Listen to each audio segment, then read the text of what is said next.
What's going on, Fear fans? We are here on this beautiful Sunday night to cover the latest episode of Fear the Walking Dead, Season 4, Episode 12, Al and June's story, After the Storm. We've got a reunion with Morgan coming up, and we've got some amazing news and gossip about some new characters and some old characters. Do not click away. Stay tuned. You're tuned in to AfterBuzz TV, the ESPN of TV talk.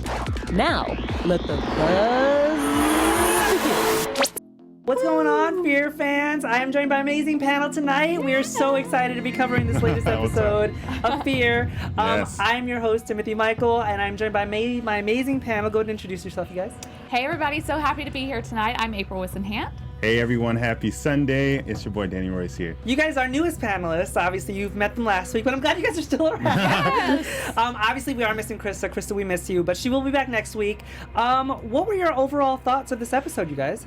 Thankful for more action tonight. Mm-hmm. I liked the kills. I'm kind of like, Al's sickness to me is coming a little out of nowhere, but I liked it. I liked it too. Danny? Okay, you know what? I'm a big fan. You guys know. Yeah. Tonight's episode was okay for me. Okay, you so know, you're on it my was page last week? Yeah, I don't know what you were thinking last week, but this is it was a lot more action. You know, it took a while to get into it. Yeah. I think towards the end, within like maybe 20 minutes into it, I was like, oh okay.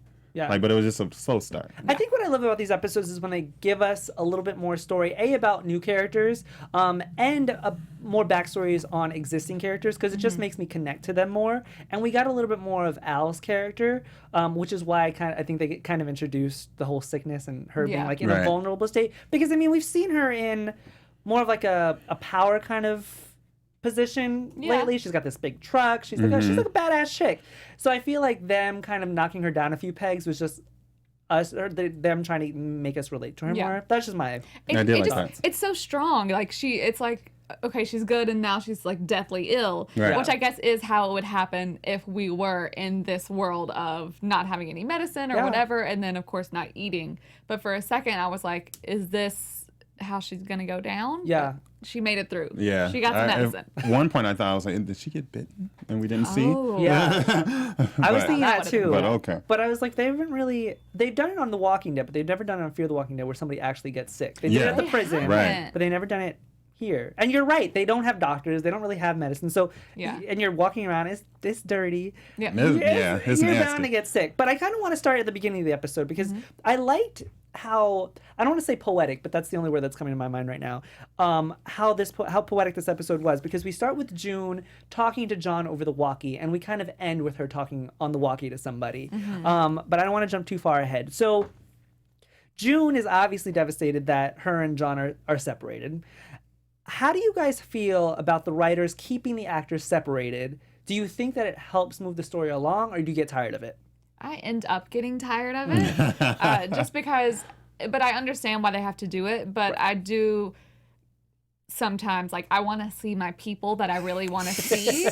Like, I'm majorly missing Strand. I'm missing Alicia. Right. So I don't like going this long without seeing them. Granted, we're only a few episodes in, obviously. I understand why they do it, but I like it for a little bit, and then I'm like, okay, I want them together again. Right. Yeah, the same. I like it because I understand what they're doing, and it's nice to see, like, what these people are going through, and, versus these people. But, I'm ready for them to come back. Me too. Yeah, I'm missing Alicia. Yeah. Yeah, I always hate when they're separated because I just feel like they're more vulnerable when they're separated. They are, yeah. And I get obviously why the writers are doing it. They have to keep this in suspense, but I just need them to stick together for more than like 3 episodes because I'm always like, something's gonna happen, and then news about somebody's death isn't gonna get to the other people. It's just a whole like this whole snail mail and telephone that just, like goes through, and I just don't like it when they're separated. So that was just I wanted to know your guys' thoughts. So thanks for clearing that up.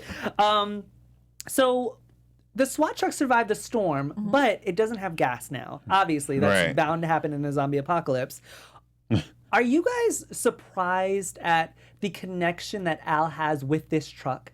No, because all of her stuff is in there. Right. Stuff. What is stuff at this point, I guess. But it's like this is her. That's the ultimate protector. I'm kind of wondering why all of them aren't more into keeping this truck. Like, I mean, you have 3-4 machine guns. Nothing is gonna penetrate this truck. But also, like, it is a lot on gas. You know, they have to keep finding ways to keep it going. But I'm like, if anything, just go get your camera out of it. Like, don't be so connected to the actual thing. If, like, what you want is the camera.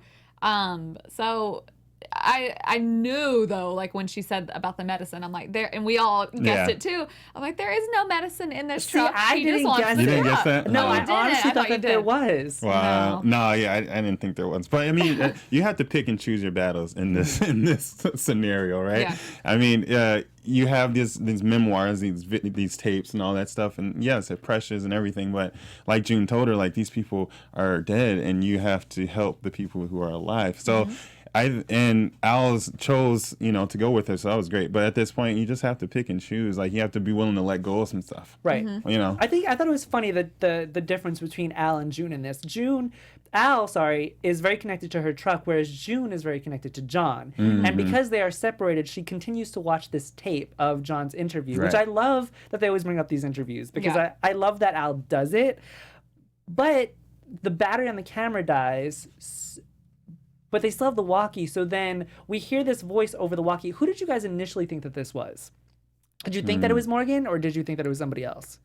I knew, you know, they always give us these ways of how they reconnect. So I was kind of guessing that it was going to be Morgan, because I'm like, they're the easiest characters to pull back together, because we know that they're still in the area. Of course. And we know that Morgan is out there looking. So for a second, I was like, oh, it's going to be, you know, unnamed new character, the mean lady is what I call Crazy her. black lady. Yes, Crazy black lady. yes, That's what I've donned her as. Crazy black lady. Wait, I've what donned is her this, a as Crazy Tyler Black Perry Lady. movie or something?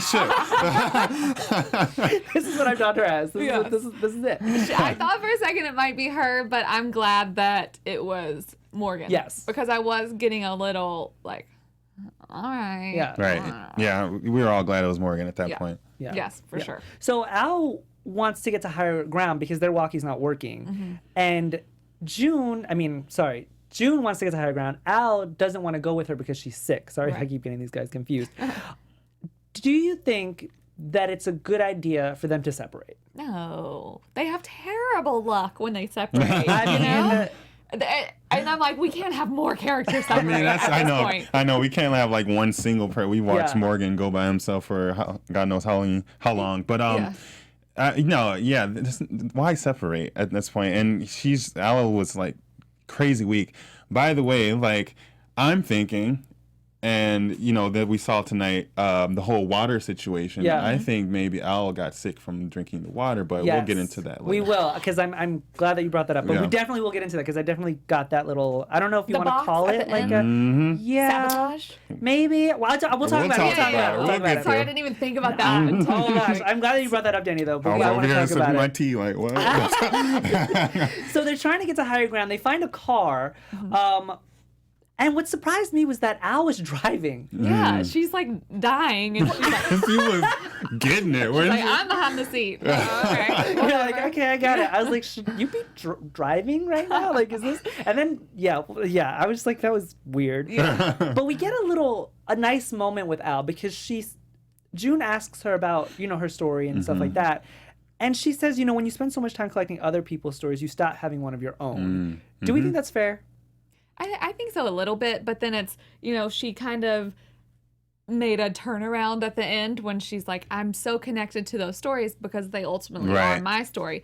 And even if she maybe hasn't been connecting with someone on like a personal or relationship level, these do document her travels and the places that she's been and the people that mean a lot to her. Yeah. I think, you know, sometimes they give us those like deep backgrounds where we know, oh, I was married, or I had this person and then they died, or whatever. I don't know if we'll necessarily get that from her, because for some reason, I almost feel like her character has a little bit of an expiration date.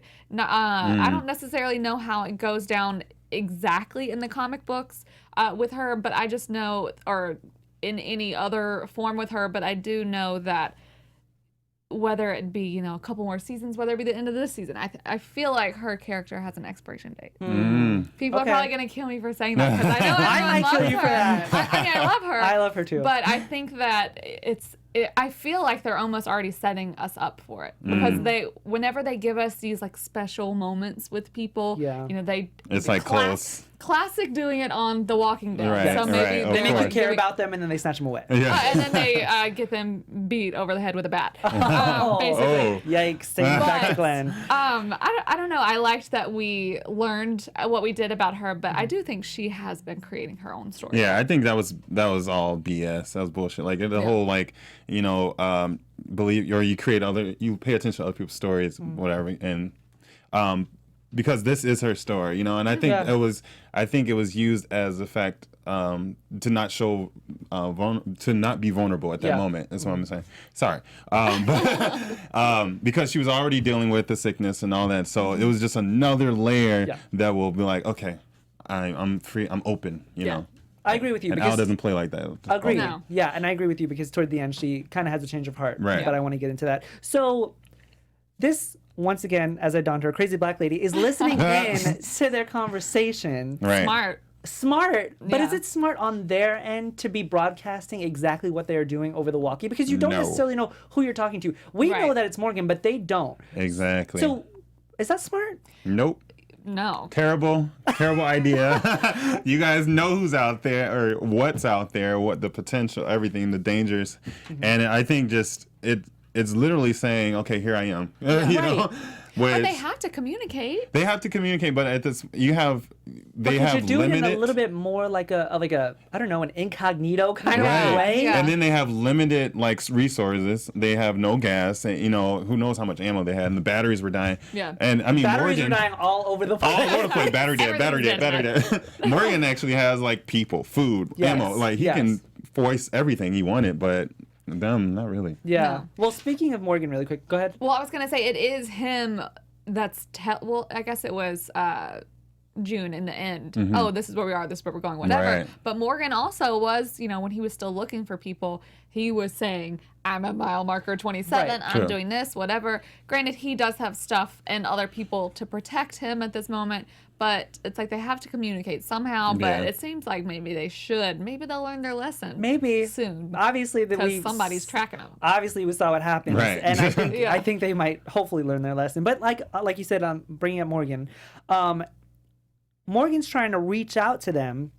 And how do we feel about Sarah and Wendell and Jim, his companions on this little road trip? Because I personally really like them. Same. I don't know how you guys feel about them. I think they are just trying to get tipsy, and they're like, I want to go to Virginia where we know we have a bed and somewhere comfortable and where we can drink beer freely. Right. I think that is their point. ultimate mission. Well, I mean, I told you all from last week that I automatically loved Wendell and Sarah from the beginning because they're harmless. You know, they're just like you said, they just want to drink. Yeah. And I think we're gonna see a lot more fun with them. Also, point out that Sarah took care of that Walker pretty well. So somebody's you know either watching or teaching a little bit. So that's true. good. I also want to bring up that they are actually brother and sister. I was thinking and the same I thing. want to know, is she adopted or is he adopted? Yeah. I need to know a little bit more about that. Yeah. Because I want to know their story. right. I want to know their story. whole dynamic is just fascinating. It's to hilarious. Me. And And they really, it seems like they genuinely really love each other. Yeah. So, of course. I mean, Yep. and clearly they go way back. Well, they're obviously brother and sister. Yeah, I want to know more about them. The Yeah. writers have me like craving Right. more about them, and I Same. like that. So we find this moment where Morgan, crazy black man, meets crazy black lady. What am I, crazy black man now? Yes. All right, you know what? I'm a crazy white girl. Everyone is crazy on the show, you guys. Gonna start So throwing I just love this because it's like, I don't know. I guess it's unfair for me to call her crazy because we don't necessarily know anything about her, but she's just Don't crazy to judge me. her, yes. I know. I'm judging a book Some by its crazy cover. stuff. Let's say that. But I mean, she does. Thank you. She does say some crazy stuff just in this moment of her meeting Morgan. She's like, you know, he's like, Right. oh, if you need help, take whatever, blah, blah, blah. He's trying to be nice about it. And she's like, you know, I don't need any help. I'm not weak. And then she goes, you should be careful because things are tough out here. Yeah. Was that a threat? Oh yeah. I think so. I Okay. mean, just the way in the way that she said it, but she could have directly done something right then. But you know, at some point, it's like there's no use in killing everyone. You know what I mean? You mean she could have done something to him right there? Yeah, like if she meant it in a like really threatening way. I definitely think, she sees this man walking around with a stick. She's probably is like, you need to be careful. You know, like you can protect yourself, but also like, I'm after these people. Right. I'm gonna go full crazy. And I thought for a second, I was like, okay, she's gonna be a bad character, but maybe she can turn out to be a good character, and then Morgan can have a love. Oh no! Oh, come on now. Let's not even do that. She's pretty. I mean, she has mud on her face, but she's pretty. And Morgan needs like a little something. You don't think? No, not her. All right. Not her. We got plenty of options. On the other show. Other Not options. this show. Right. That's true. No, yeah, she. I think it's totally a threat. It was. She has a plan. That's the whole thing. Like it's not that I want to kill you right here, right now. It's that I want to kill you my own time, my own terms, and this is how I'm going to do it. Yeah. She's in the long Obviously, game. She's in the long run, which makes her a bad villain. That makes her It makes terrible. her, like, yes, it makes because her you're really actually scary. like plotting this. You're taking your time. I'm like, who has time to do what she's doing right now? Really, though. Like, Exactly. Like, she got- how do you know what? Do you have like trackers on these people? How do you know where they're Yes. gonna be when they're gonna be there? Yeah. The Walkies. You have to have a purpose. That's right. Yes. Thank you. Yeah. So just bringing up Danny's point earlier, we see her filling up these water bottles, and at first I was like, is she filling up the water bottles to fill them up? But then I was like, no, that water's really dirty. Right. Yeah. Something's going on. Right. Here's my question though. If Al is affected by what's in the water, why isn't everybody else? Such as June. June is with her. They're both drinking the same water. Why is only Al affected? Have we seen them get water out of one of the boxes though? But, I don't. And she said like we're out of water. right. I don't know. Well, they were drinking. Weren't they drinking the same exact bottles? I don't know. See me if I'm wrong, but they were also they have come across the boxes because they were like they questioned Morgan, have you been leaving these boxes? Yeah. So they came across it. I would assume you would grab some water because that's the first thing I would grab. And it just affects people differently, just like how some bacteria affect me differently than you. Like I just think maybe it affected Al in a way that June was resistant to it. Yeah. But I don't know. We'll see. Yeah. And I think maybe she has like some sort of health issue that we probably won't get into, but the fact that she was like, I haven't eaten, or this has been a long time since I've been this hungry, maybe she has diabetes, maybe she's gotten diabetes. Like there's no one to diagnose her at this point. So it could be something like that. But I think it's got to be a bacterial something which comes from dirty water. Right. All I know that was a setup. Exactly. Because of how sick she is. Like she went from 0 to 100 real quick. Right. Yeah. Well, because she's so sick, we find out that somebody took the SWAT truck, which is ultimately what Al didn't want in the first place. Yeah. But it happens, obviously. It's Fear the Walking Dead. Writers are going to give us some suspense. Yeah. And then this crazy, car chase happens, which I honestly wasn't expecting because I didn't expect her to be able to chase the truck in her condition. Well, I'm like, what's she gonna do? That she knows this truck can't be shot down. So are you gonna shoot your own tires? Follow What's it? gonna do? I don't know, but I wasn't expecting the tire to blow out. I thought that she was gonna pass out and then it was gonna crash. Yeah. Okay, that would have been good. Yeah, I was thinking that. I was like, oh my god, but she was getting it. She was flooring it. Yeah. But I don't know what her thoughts or her plan was, but she didn't really know. All I know is she wanted to get what was in there. Yes. But And that then was it. she fools June into going after it herself, thinking that there's medicine. Now, you kind of touched on it earlier, April. You said that you didn't believe that the medicine was in there in the first place. I honestly thought that there was medicine in there because if we remember from the first few episodes that we met Al, she was pretty much hoarding everything in that truck. Yeah. Because she gave a lot of supplies to Madison when she met her, like the ramen and whatever. So I thought that she honestly had the medicine in there. I guess I just knew at that moment because she had said it earlier that all she wanted was the truck. And because this has never come up before and we had John be so sick and he got a gunshot wound. I can't imagine her not offering up some Cipro or whatever the other one she had. Cipro. And after he just had a gunshot wound and they're cleaning it out, in a non-sterile environment. So I think I was also kind of thinking back to that.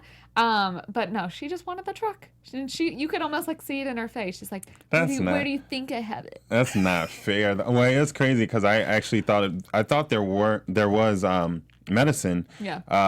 But then when she got there and started looking, I'm like, there's no medicine. Yeah. There. And then I was just lost all hope. But then I'm like, that's kind of crazy though, because what if like there were so many obstacles in June? I would have been pissed. Yeah.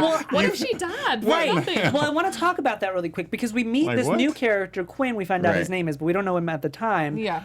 And what I loved about this moment is that everybody, I don't know how to put this, everybody starts somewhere. Right. I feel like every time they meet a new character, it's like, okay, we don't know who you are. We don't know how dangerous you are. So it's always, you're on this other end. If we don't know you, you're always going to be on the bottom of the totem pole. Mm-hmm. And they address it in this moment, which I really liked because it's true. You don't, if she brings him back to her new group, he's going to be on the bottom. Like, that's just the facts. Right. And I like how it turned so quickly. Like, they didn't really keep us in suspense about this because June is pretty quick on her feet because she got that gun real quick.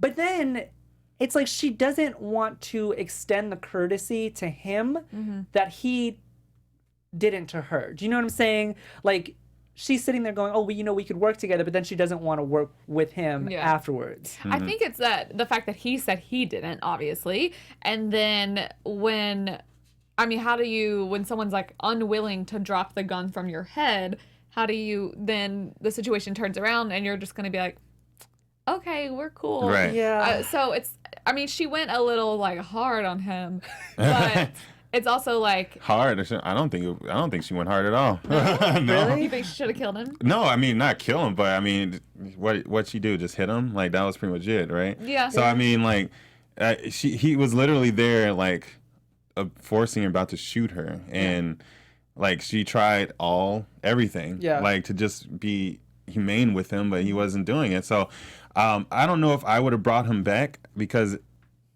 I don't know. It's one of those things you just have to be there and listen to your gut because, like, if you do bring him back, he could be a hazard. Mm-hmm. Not only, like, is he on the bottom, but, like, is he going to do this again? Like, you know. Yeah. How do you trust him right off the bat? But I always find that there are strengths in numbers, and I feel like, but like Danny's saying, you don't know this guy. You literally just met him, and he had a gun to your head. So it's and wouldn't put it down. He would, I was like, you wouldn't put it down. I thought he was going to. What's it going to take? Oh, that's why I was like, he's definitely just going to kill her. That's what I'm like. What is it going to take? You know?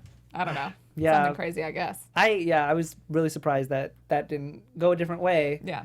But we'll talk about it. Danny, do you have something? Yes, I have a little something for you all. Happy Sunday. And for my AfterBuzzers out there, our network produces after shows for nearly all your favorite TV shows, from drama, reality TV, sci-fi, and so much more.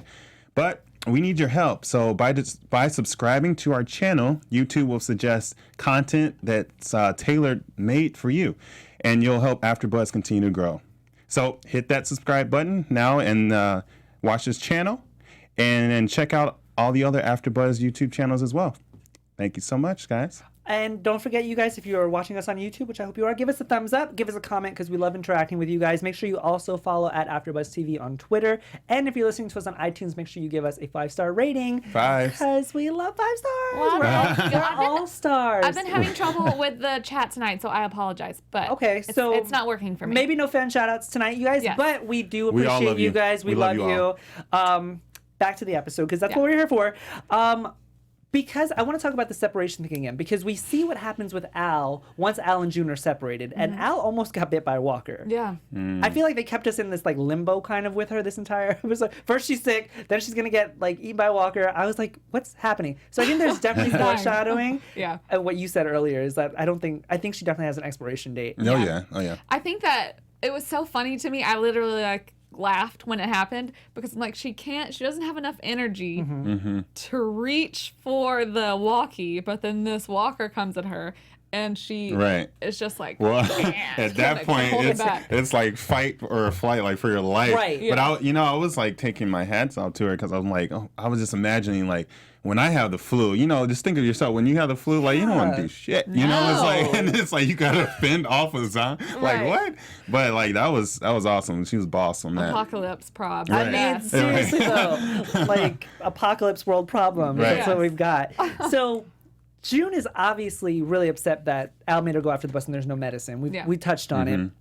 I would have been pissed too. But then at the same time, after hearing what Al had to say and why she wanted, and once again, just more backstory on her, she wants what's in the truck, not really the truck itself. Right. And we find that out later on in a few moments when she actually goes with June instead of staying behind with the truck.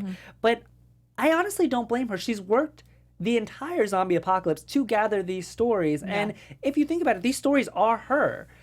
They might not be her voice, but it's what she did. It's like her purpose. Right. And for her to just leave it behind, I don't think I would either. Would you? It's not going to be an easy thing no matter what. Like, it's like we were saying earlier, at some point you do have to just Pick your battles, pick your battles, let go. If you're in a position where you're just not going to get it back, maybe continue looking for it. You know, everyone has a purpose and everyone's trying to make it somewhere.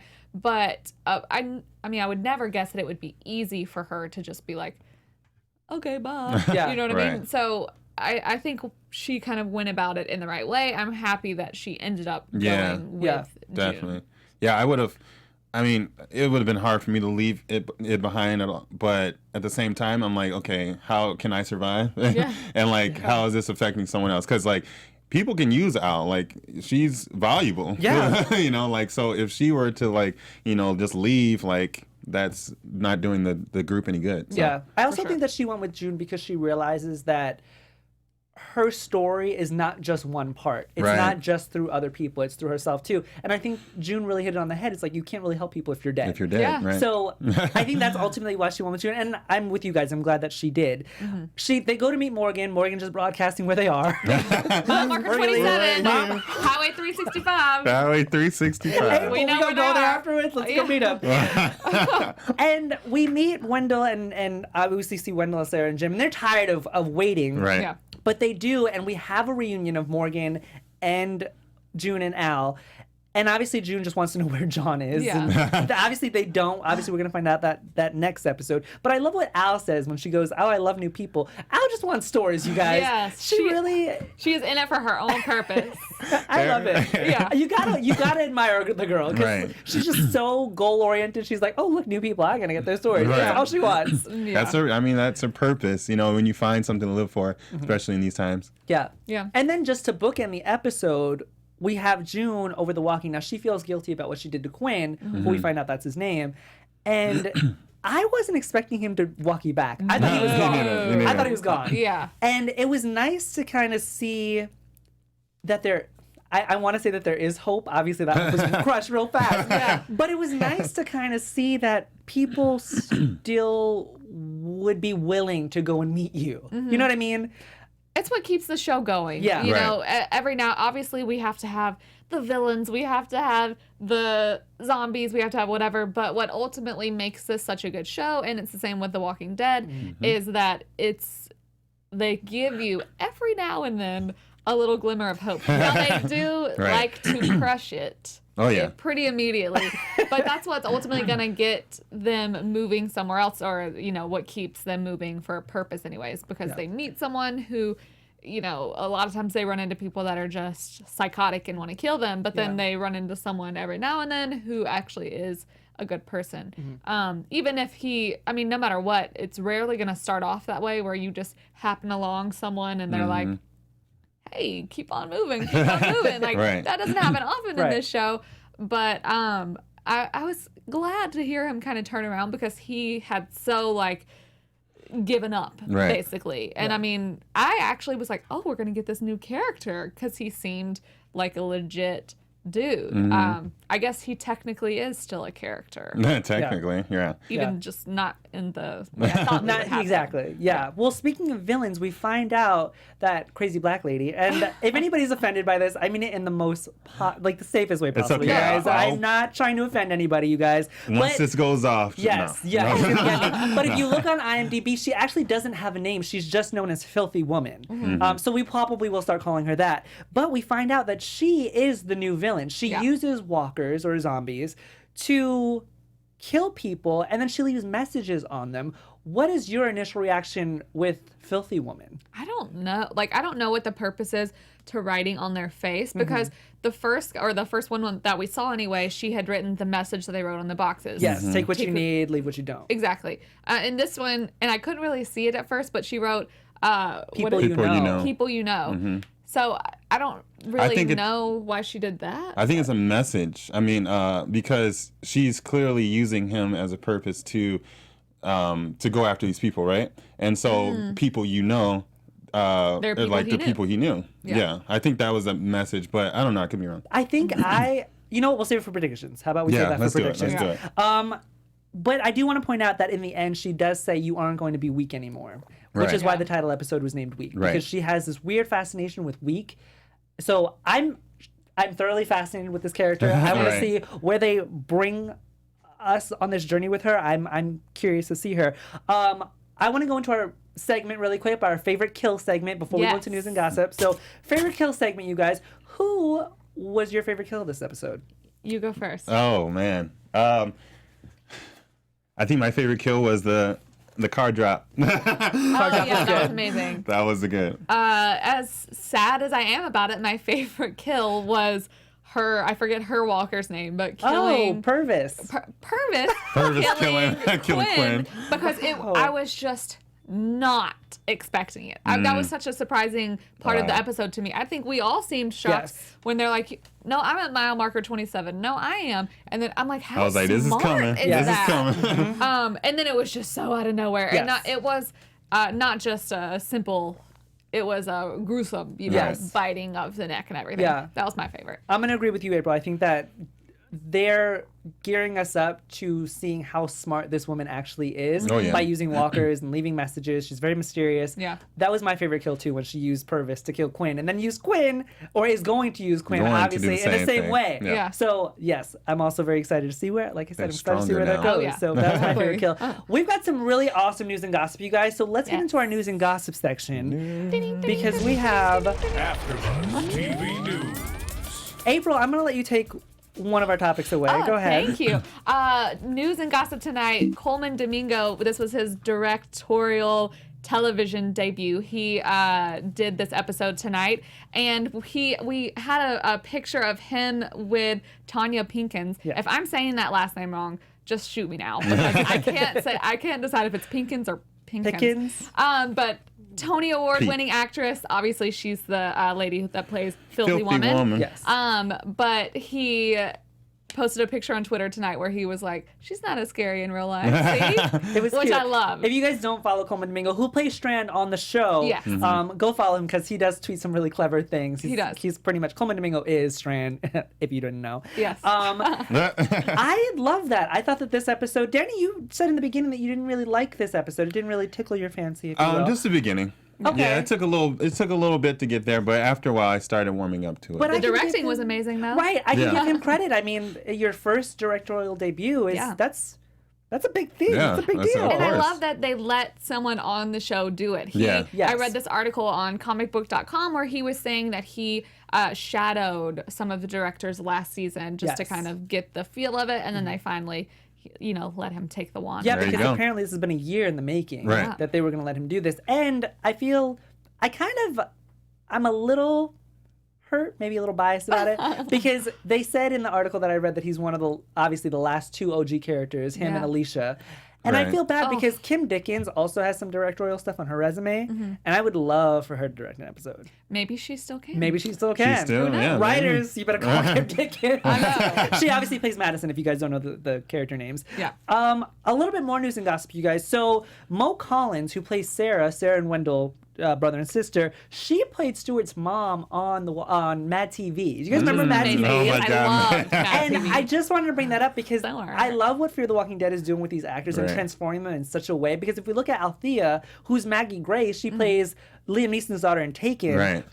Obviously, actors go through these transformations for roles all the time, but Fear is doing it in a very interesting way because you and I were looking at Mo Collins and we were like, wait, that's her? I did not know that was her. That's insane. I even said, I was like, oh, is she going to be on the show? It's like, girl, she's been on the show. Been on the show.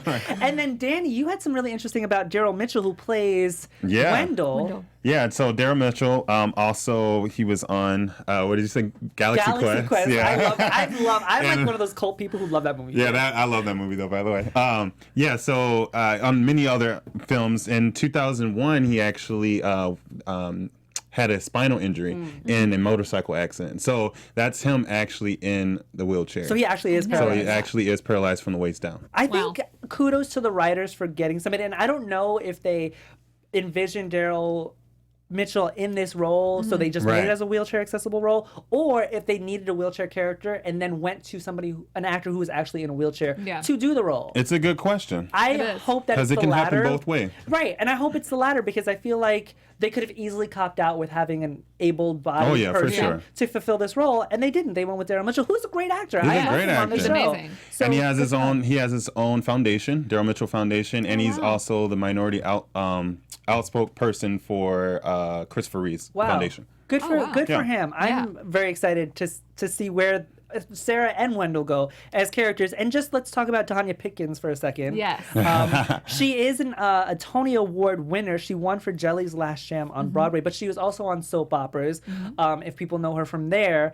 I'm excited to see where her character goes in the show. And she's been around for a while, so she has acting chops, and I'm really excited to see how they use her. It's such a smart idea of them to do that because we think of Negan on The Walking Dead, like Jeffrey Dean Morgan. You've never seen a better cast villain than him. To where literally like you hate him because he kills all of your people, but then like you also love him. I don't know that that's ever happened with another person where you literally like it's a love-hate relationship. Exactly. It's also good that he and Norman Reedus are like besties in real life because it makes me like him a little more. But I think that that's what they're doing here. Like they really are like pulling out the big guns and are giving us a different kind of villain, specifically a different kind of villain than we've seen in this show. And I love that they're doing it with like a strong woman because a strong black woman. Exactly. Strong black woman. Go ahead. It's typically not the Yes. people that we have seen before in that role. So I'm happy that they're doing that. And I also think they're doing it a little bit because we lost the strong woman on the show. We lost Madison. So I have a feeling I'm gonna like her as a villain, which is good to say. No, from your mouth to the writer's ears. I completely agree with you, and I'm glad you said that. Which brings us, with this whole mystery of this huge villain that we're kind of unwrapping here, into predictions, because I want to hear some of your predictions on the show. And now, your AfterBuzz TV. Since we'll give April a little time to think. Danny, do you have any initial predictions? Okay, here's mine. I'll let you guys think. I'll save you guys for a second. The whole water bottle thing, I think that there is something behind that. I feel like she's one of those, I don't want to say religious nut jobs because I feel like that would be offensive even though I just said it. But I feel like she's like, what's her face from season, 1 or 2, Sylvia, who is at the villa, and she had this whole like, walkers are, people, and they have. I feel like hers is a little different, where she views walkers as having a purpose, like they're evolved humans, and their purpose is to kill us, and she wants to help them with their purpose. Right. That's interesting. I think that's what her whole motivation is. Yeah. Which makes me even more fascinated. I'm not turned off by it. I think that's pretty cool. That is. That's just my prediction on her. I think that we're going to see some reunions soon because, we get a little sneak peek of that, obviously. But I definitely think she's going to come at them hard, which makes me think we have some deaths coming. And that, they do a really good job of kind of hiding that from us. But I think that, she and Alicia, when they eventually meet, that's going to be bad stuff. Right. Yeah, I think there's going to be a lot of reunions happening. Also, totally was thinking that, Tim, when you said about Filthy Lady, definitely that's her purpose. And I feel like the whole week thing is like everyone, like she sees everyone else as being weak. Like they're going after these boxes that are like, I'm helpless and all that. Like she sees that as weak and the walkers as being stronger. Also, that the note that she writes on their face, I feel like it's the last thing you see before you die. Like you'll read exactly what's on their face. So it's like the last thing you saw was leave what you don't, blah, blah, blah. So I think it's just going to be just crazy. I'm excited. I love that. I love that theory. Do we think that it's a little ambitious for the writers to put this all on one person though? Because she doesn't have a team. Yeah, and that's I think true. it's great. I think it's I know. awesome. I think it's great too. I think what you said was pretty on point. She's Yeah. a strong black woman. Right. She could do this by herself. Right. Yeah. But it's a little unrealistic because everybody is separated. How is she going to be in so many places at once and be such a big threat? You know what I I mean? don't know. That's a good She's question. smart. It looks She like is smart. Yeah. because she's And how got did she them. get tape that looked exactly like that? Right, that's what I'm saying. Like she's just She's resourceful. resourceful. Yeah. You got water, you're filling up, and then with the water thing, I don't know. I see something bad happening with that. Yeah. Like Yeah. people are just gonna get sick. Yeah, I think there's going to be some fatalities because of this water. I think that with Al, she got lucky. Yeah. But yeah, I think I'm excited about her. We want to too. hear what you guys think. Make sure you For tweet sure. at us. Make sure you comment on the YouTube video and tell us what you guys think about our new villain, Filthy Woman. Yes. Her new name is Filthy. Filthy Yes. Woman. Do you guys have any So last thoughts? filthy. No, I'm excited for next week. I'm excited already too. because I get to see Strand again, and And now there's a clear villain. We know that she's a villain, so Yes. we get to see what happens next. I think we're gonna get lots more info. I just wanted to read this real quick, and Yeah. then next episode next week we can talk about it even more because I'm interested to see what everyone thinks. So we were talking about a crossover between some of the Fear of the Walking Dead characters onto The Walking Dead this season 9, and so they said it's not impossible. After all, Morgan's mission in the back half of season 4 has been to travel back to Alexandria by any means necessary. As we've mentioned, he's already found himself in Mississippi, but at the end of last week's episode he decided to reverse course back to Texas to find his friends before going back to Virginia. We'll have to wait and see if he actually returns, but since he has openly discussed it, it is possible. Ooh, I love that. I would love it too. Think about Yeah. who you want to be on the crossover. That'd be I cool. love that. I'm Oh, glad yeah. that you read that because I'm excited. That makes me even more Right, excited for right. The Walking Dead, which is coming back in October, you guys. So For sure. that is our recap of season 4, episode 12, week for Fear of the Walking Dead. You guys, let them know where they can find you. Yes, y'all can find me everywhere at April Whisenhant. And you can find me everywhere at I am Danny Royce, also on The Purge After Show. And you guys, I am at Timothy Michael. You can find me at I am Timothy Mike. We hopefully will be back with a full panel next Yes. week. But for closing this out, you guys have a great night. We'll see you next week. Bye. Bye. From executive producers Maria Menounos, Kevin Undergaro, Phil Svitek, and the entire AfterBuzz TV staff, we would like to thank you for listening to the AfterBuzz TV network. To watch or listen to other after shows and post comments or questions, be sure to visit AfterBuzzTV.com. I'm Sir Richard Wentworth, and this has been a presentation of AfterBuzz TV. Buzz you later. The views expressed herein are those of the hosts only and do not necessarily reflect the views of AfterBuzz TV or its owners or principals.